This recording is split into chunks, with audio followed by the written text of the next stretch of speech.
Hello and welcome to the official demonstration video of the Hydroelectric Power Plant Generator Control Panel Simulation for the 2025-2026 Academic Year Senior Design Capstone Project. What you're seeing here is the tail end of the calibration sequence before the in-operation procedure.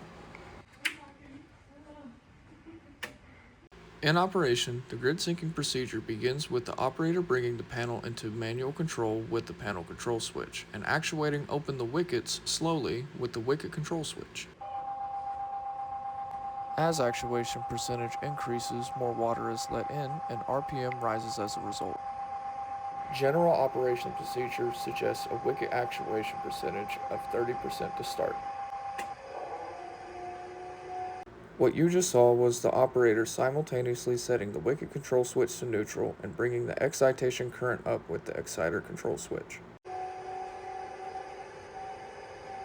As excitation current is incrementally increased, voltage is induced in the rotating generator and RPM slows due to load. Further actuation of the wicket increases the flow of water into the turbine, bringing RPM up. RPM increasing counteracts the load forces from the excitation current rising, which induces even more voltage.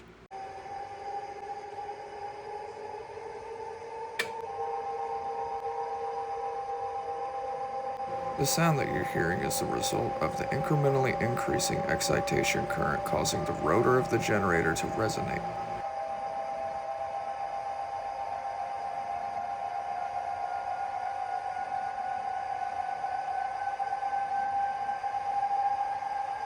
At this point in the procedure, the generator is close to its tied operational speed of 240 RPM. At 240 RPM, when tied to grid, the generator is designed to output a three-phase alternating current output of 60 Hz. The generator frequency meter only has an instantaneous generator frequency range reading of 55 to 65 Hz. When the generator frequency meter begins reading in the range, the synchroscope also begins reading. The synchroscope shows the instantaneous phase relationship between the generator frequency and the frequency of the national power grid. Counterclockwise rotation of the sync needle indicates that the generator frequency is behind or slow. Clockwise rotation of the sync needle indicates that the generator frequency is ahead or fast. The instantaneous angle of the sync needle from the 12 o'clock position indicates the phase angle difference between the two frequencies. The sync lights start solid as voltage is induced and begin reading in tandem with the synchroscope reading. When reading, the lights fully brighten when the synchroscope reads 180 degrees from the 12 o'clock position and fully dim when in the 12 o'clock position, with smooth instantaneous transitions in between.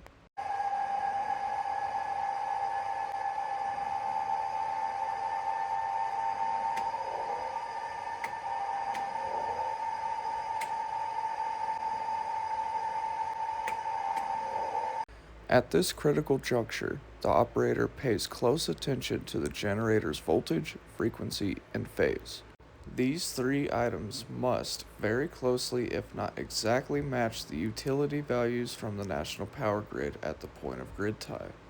Balancing values of excitation current and generator RPM, the operator brings these values closer and closer to one another.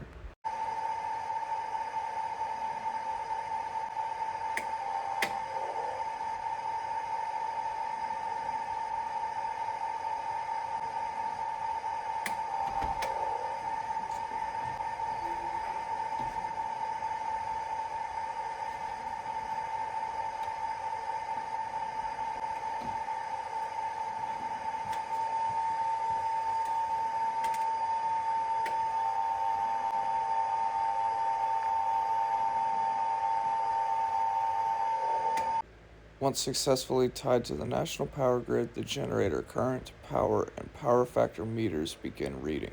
The operator balances the power factor by adjusting excitation current after grid tie.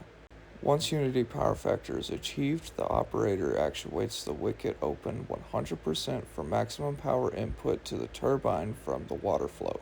The panel's controls can then be handed off to the PLC, which in our simulation ends the program and restarts. It sure is, Chris Bowden. Of course, if there are any mistakes made and the procedure is not done correctly, we get our failed state.